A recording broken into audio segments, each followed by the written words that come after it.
Assalamualaikum warahmatullahi wabarakatuh.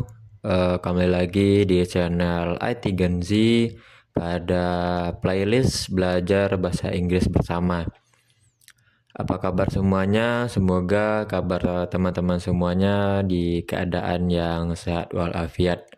Oke, materi kita selanjutnya pada belajar bahasa Inggris yang hari kelima, yaitu pada struktur tata bahasa Inggris. Subjudulnya sintaksi dalam bahasa Inggris. Oke, sebelumnya materi kita pada pertemuan yang keempat, rencananya kita membahas materi yang bukan ini ya teman-teman, karena materi sebelumnya itu beda dengan materi yang sekarang. Kenapa dirubah? Karena mungkin kita perlu mengetahui terlebih dahulu struktur tata bahasa Inggris supaya mempermudah belajar bahasa Inggris kita ke depannya. Oke, sebelum kita masuk ke eh, materi selanjutnya pada playlist kali ini, untuk teman-teman yang belum subscribe, jangan lupa di subscribe dulu supaya gue lebih semangat untuk membuat konten selanjutnya dan juga bisa lebih majunya dan berkembangnya channel IT Gen Z ini. Oke, kalau sudah, kita mari masuk kepada materi yang kelima ini, yaitu struktur tata bahasa Inggris. Nah, kita masuk kepada slide yang pertama, yaitu sintaksis. Apa itu sintaksis? Sintaksis ini merupakan susunan kata-kata dalam kalimat. Kalau dalam bahasa Inggris, kalimat tanya itu diawali dengan 5W tambah 1H, yaitu 5W-nya adalah who, yang kedua ada what, yang ketiga ada when, yang keempat ada where, dan yang terakhir itu ada why. Sedangkan 1H-nya itu adalah how. Who ini siapa, what ini apa, when ini kapan, where ini di mana, why ini kenapa, dan how itu bagaimana. Itu arti dari 5W tambah 1H. Ini lumayan masuk dari materi kita yang sebelumnya, ini mana kita akan membahas tentang kalimat tanya, bagaimana menanyakan atau menjawab nantinya. Contohnya apa dari sintaksis itu? Yaitu contohnya yang pertama, what is your name? Di sini dilengkapi juga langsung cara bacanya, jadi what is your name? Bukan your ya teman-teman, berarti di sini bacanya your. What is your man? What is your name? Ini cara bacaannya. Contoh yang kedua, where do you live? Yang cara bacanya di sini sudah ada, yaitu where do you live? Where do you live? Bisa sama-sama kita belajar sekaligus menghafal bahasa Inggrisnya dan juga cara membacanya juga. Ini adalah dua contoh dari kalimat tanya yang menggunakan 5W, yaitunya what dan juga where. Sedangkan dalam bahasa Indonesia, kalimat tanya diawali dengan subjek. Contohnya, yang pertama, namamu siapa? Subjeknya adalah namamu, nama kita. Dan yang kedua, subjeknya adalah kamu. Kamu tinggal di mana? Di situ dalam bahasa Indonesia, kalimat tanya itu diawali dengan subjek. Sedangkan dalam bahasa Inggris, itu yang pertama yaitu siapanya dan juga di mana. Nah, subjeknya itu terakhir. Ini dia. Namanya terakhir, di mananya itu juga terakhir. Sedangkan dalam bahasa Indonesia, namamu di awal yaitu subjeknya, baru di sini seterusnya. Namamu siapa, kamu tinggal di mana. Oke, selanjutnya bentuk jamak dalam bahasa Inggris.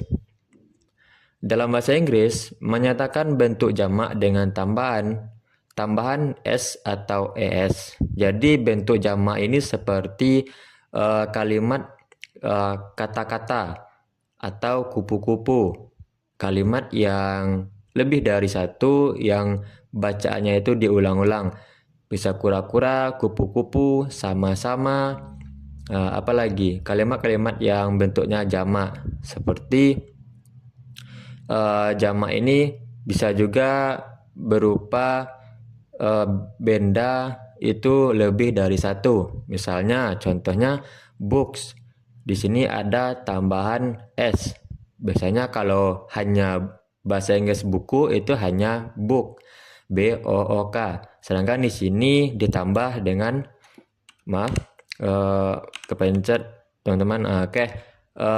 Sedangkan di sini ada penambahan dari s yaitu books. Berarti buku ini menandakan lebih dari satu. Bentuknya jamak. Contoh lainnya ada bag. Kalau hanya tas itu cuman BAG. Sedangkan di sini ada S berarti bags yaitu tas lebih dari satu. Dan juga tables dengan S dan juga chairs dengan S. Berarti kalimat ini menyatakan dalam bentuk jamak dengan tambahan S di akhir kalimat tersebut atau kata tersebut. Selanjutnya, ada beberapa kosakata jamak yang mengalami perubahan bentuk. Contohnya, dalam bahasa Inggris, knife atau knife yaitu dalam kosakata jamak berubah menjadi knives, menambahkan huruf es menjadi knives. Itu adalah perubahan kosakata bahasa Inggris dalam bentuk jamak. Sedangkan yang tidak perlu diganti ada juga contohnya sheep itu tetap sheep dan juga deer tetap deer dan juga fish tetap fish. Tidak ada tambahan s atau es. Tidak bisa fishes atau fish tambah s lagi, itu tidak ya teman-teman. Berarti ini kata yang tidak perlu diganti lagi ketika menyatakan dalam bentuk jamak. Oke, selanjutnya kata ganti bahasa Inggris. Selanjutnya kita masuk kepada kata ganti. Dalam bahasa Inggris terdapat perubahan kata ganti orang tunggal saat menjadi subjek atau objek. Contohnya apa? Contohnya she buys fruit. Berarti di sini subjeknya she, bacaannya she buys fruit. Dan contoh selanjutnya yaitu father gives her much money. Di sini bacaannya father gives her much money. Ini adalah perubahan kata ganti orang tunggal saat menjadi subjek atau objek. Di sini sedangkan kalau menjadi subjek dia menggunakan she. Kalau dia menggunakan, nah di sini penjelasannya. Pada contoh pertama menggunakan kata she karena posisinya sebagai subjek. Berarti dalam penggunaan kata she di sini dia dalam keadaan posisi menjadi subjek. Pada kalimat kedua berubah menjadi her. Di sini her karena posisinya sebagai objek, tidak menggunakan she lagi. She ini digunakan sebagai subjek dan her itu digunakan karena posisinya sebagai objek. Jadi ada perubahan kata ganti orang tunggal yang dimana apakah dia menjadi subjek atau objek. Sedangkan dalam bahasa Indonesia kata ganti orang tunggal tidak mengalami perubahan. Contohnya dia perempuan membeli buah, ayah memberi dia banyak uang. Di sini dalam bahasa Indonesia itu tidak berubah sama sekalipun. Kata ganti orang tunggalnya itu masih tetap dia. Dia membeli buah, ayah memberi dia banyak uang. Di sini dia ini menjadi subjek tetap, di sini juga menjadi objek, dia juga tetap. Tidak ada pergantian kata ganti orang tunggal dalam bahasa Indonesia. Itu yang membedakan bahasa Indonesia dengan bahasa Inggris. Oke, selanjutnya kata kerja dalam bahasa Inggris. Dalam bahasa Inggris terdapat perubahan kata kerja sesuai dengan waktu terjadinya peristiwa tersebut dan juga subjeknya. Contohnya apa? Contohnya I studied English. Di sini dalam konteks study, di sini ada berubah menjadi studied. Dan contoh yang kedua, she is studying English. Di sini nggak study lagi tapi memakai kalimat studying. Ada tambahan ing, di sini ada tambahan ed. Nah, selanjutnya we will study English. Nah, ini juga study, tidak ada penambahan kata apapun. Yang selanjutnya, yang keempat, he studies English. Ini ada tambahan kata es. Dan yang terakhir, they have studied English. Di sini menggunakan penambahan huruf ed. Sedangkan dalam bahasa Indonesia tidak ada perubahan. Contohnya, aku dulu belajar bahasa Inggris, tetap belajar. Yang kedua, dia perempuan sedang belajar bahasa Inggris, tetap kalimatnya belajar, tidak ada berubah. Contohnya lagi, kami akan belajar bahasa Inggris, masih sama, dan seterusnya. Dalam bahasa Indonesia tidak ada perubahan sedikit pun. Sedangkan dalam bahasa Inggris terdapat perubahan kata kerja sesuai dengan waktu terjadinya peristiwa tersebut dan juga subjeknya. Subjeknya di sini I menggunakan ed, she menggunakan ing, we tetap, he menjadi es, dan d itu ada ed. Itu yang membedakan bahasa Inggris dengan bahasa Indonesia.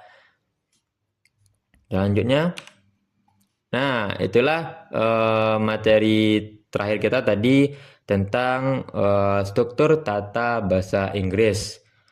Materi selanjutnya kita akan masuk ke materi yang keenam, yaitu part of speech. Untuk itu sekian dulu materi bahasa Inggris kita kali ini. Semoga bermanfaat dan juga bisa kita belajar bersama-sama bagaimana mengembangkan atau meningkatkan skill bahasa Inggris kita dengan mulai dari dasar-dasarnya terlebih dahulu. Oke, ikutin terus konten IT Gen Z pada playlist belajar bahasa Inggris ini. Jangan lupa di subscribe dan juga ditekan tombol loncengnya, di komen, di like. Semoga konten ini bisa berkembang lebih jauh lagi. Oke, mungkin cukup sekian dari konten kita kali ini. Ditunggu next materinya. Sampai jumpa. Assalamualaikum warahmatullahi wabarakatuh.